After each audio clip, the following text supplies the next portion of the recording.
Today I'm going to be telling you a story that I found on creepypasta.com, and it's about Boothworld Industries. You all may know about Boothworld Industries. There actually is a real number you can call. I'm not really sure what the number is, but anyway, here's our story.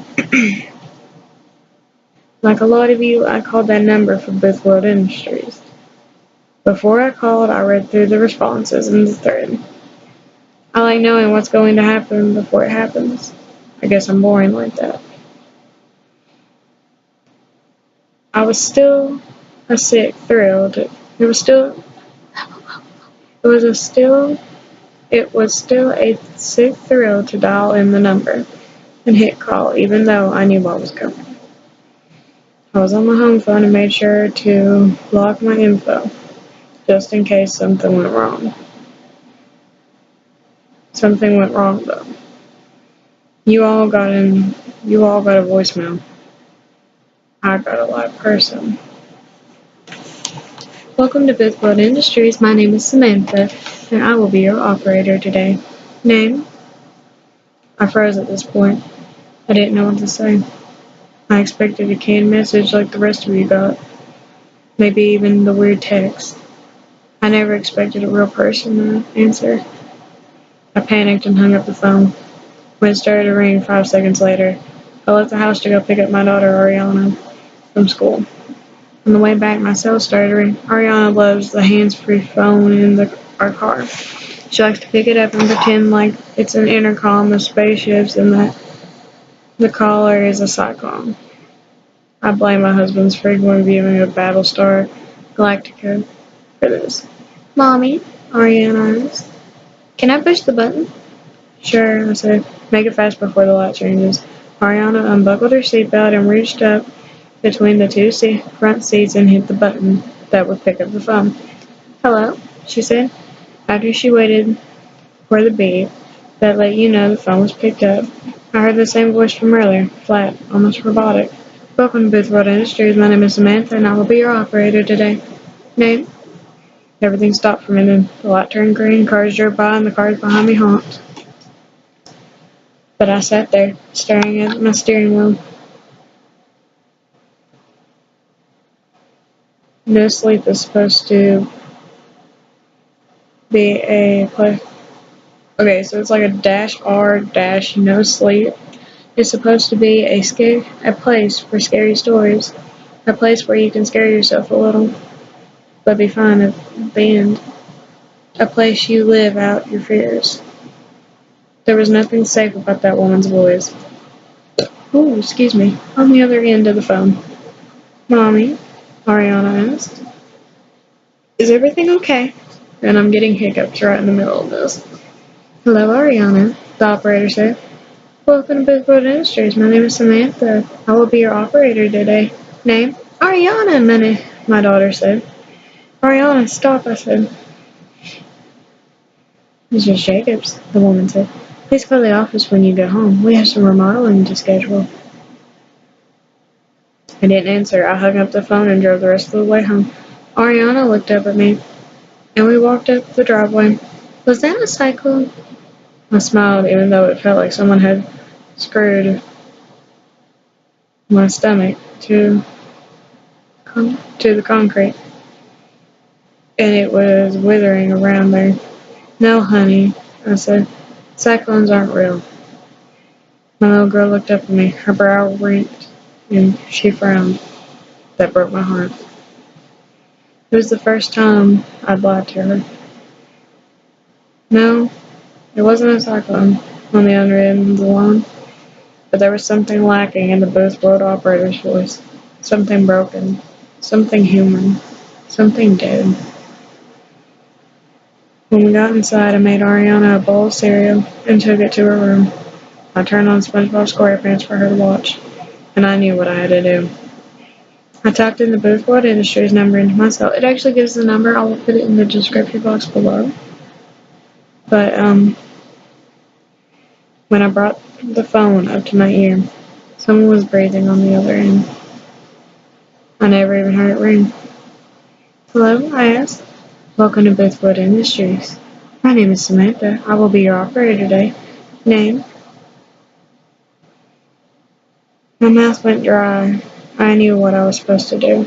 Janice Hoffman, I said. Janice was my boss at work, although her voice reminded me of Fran Disher's. Her constant exploring hands reminded me more of a sleazy boss from Disclosure. On the other end of the phone, I could hear Samantha pounding on the keyboard. It sounded like she was wearing one of those cordless headsets and slamming her face down on the keys. Janice Hoffman, she said. Remodeling is scheduled for January 14th, 2022. Would you like to reschedule? Yes, I said. We have an opening on Monday. That's fine. Would you like a courtesy call? I wanted nothing to do with listening to someone die. No, I said. Are you sure, Mrs. Jacobs? Yes. All right, on Monday the 13th, we have Janice Hoffman scheduled for remodeling. Fine. Miss Jacobs? Yes. How would you like to pay for this? What the hell is she talking about? The original story never mentioned anything about a payment. Pay? I asked. Yes, Mrs. Jacobs. When you schedule a remodeling, the scheduling is final, unless another member shifts the scheduling date. We expect a payment in full before the service is re-endeared. What's the price? Ariana. The name hung in the air. Ariana? I whispered. What do you mean? The price of the reschedule. The price for the scheduled remodeling is your daughter, Ariana. If you do not pay, we have no choice to repossess what is due. My blood ran cold. When she said repossess, I could hear her smiling on the other end of the phone, the first fragment of emotion she'd shown yet. What's the difference between a payment and repossession? I asked, closing my eyes. You can earn a payment back, parts of it at least, by referring new members. Unfortunately, all repossessions are final. Why are you doing this? Ma'am, you responded to our ad on R No Sleep and called us. You contracted work on Janice Hoffman. Now we are at the payment stage. The cost of the work is your daughter, Ariana. You can't have her. Wonderful. Repossession is scheduled then. We at Boothworld Industries say thank you and welcome to the club. Have a marvelous day. I jumped when the phone clicked. I took it away from my head and stared at it. If I hadn't felt like I was going to cry and throw up at the same time, I would have laughed. Everything was crazy. I was crazy. I stared at my sales display. The Boothworld Industries number was still sitting there on the screen. I ran to Ariana's room. It was empty. A bowl of cereal sat on a towel I always put under anything Ariana ate in case of spills. Sitting in the bowl was a business card. I took a picture because I thought I was going crazy, and I thought that the card wouldn't be there if I blinked. When I picked up the card, it was warm, baking with wet heat. My skin crawled, and I threw it down. It landed backside up in the bowl. I heard a roar outside and made it outside just in case. Just in time to see a matte black Chevelle SS roll around the corner. I called the police. They sent out an officer. They took down all my info, and an Amber Alert was issued. The waiting began. I felt desperate, so I visited the /r/Boothworld. But the subreddit was private. I got a call a few hours later. The number asked from a 917 area code. Hello, I asked. I already knew who would be on the other end. Ma'am, this is Samantha with Boothworld Industries again. Your courtesy call begins now. I hung up. My cell started ringing again. 323 area code. It took the battery out of my cell. My house phone started ringing. Caller ID read an 832 area code. I didn't answer. I pulled the jack from the wall and sat down with my face in my hands. I couldn't bring myself to think about what was happening. I sat there and cried, feeling completely helpless. That's when the phone started ringing. My cell buzzed from across the table, away from its battery. My unplugged home phone rang louder than it ever had before. I got in my car and left. I went to Walmart and used a payphone to call the detective in charge of Ariana's case. His name was Stark. After waiting for a long time on hold, Stark picked up. "Mrs. Jacobs?" he said. "Have you found her?" I asked. "No, but we traced the number. It was a cell phone from some kid a block over from where you live. He said he never made the call, but the carrier says otherwise.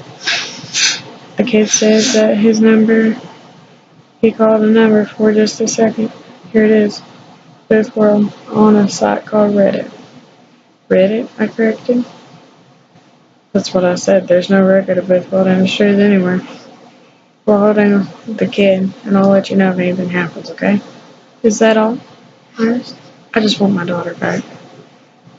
"Yes, ma'am. It's best that you leave it to us." "All right." "Good," Stark said.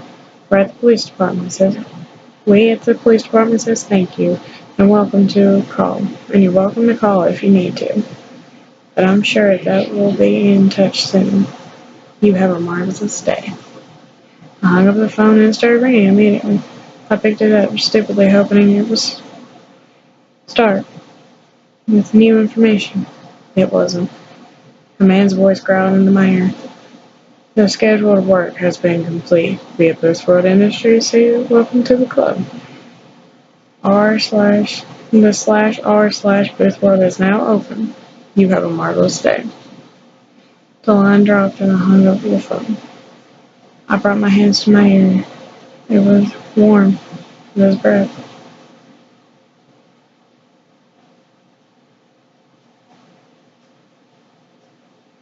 And it says, "Edit. I made a mistake. Everything is fine. We at the Jacobs household say thanks. You have a marvelous day." So, I have never called Boothworld Industries and I don't plan to. But if you wish, I will put the number down in the description box below. Make sure to like, subscribe, and comment if you want to hear more creepy stories. Also, I'm going to try and get a new computer, like better camera, so I can do these kinds of videos. But until then, I'll see you guys later. And yeah, leave me a comment down below if you want to know more. Peace.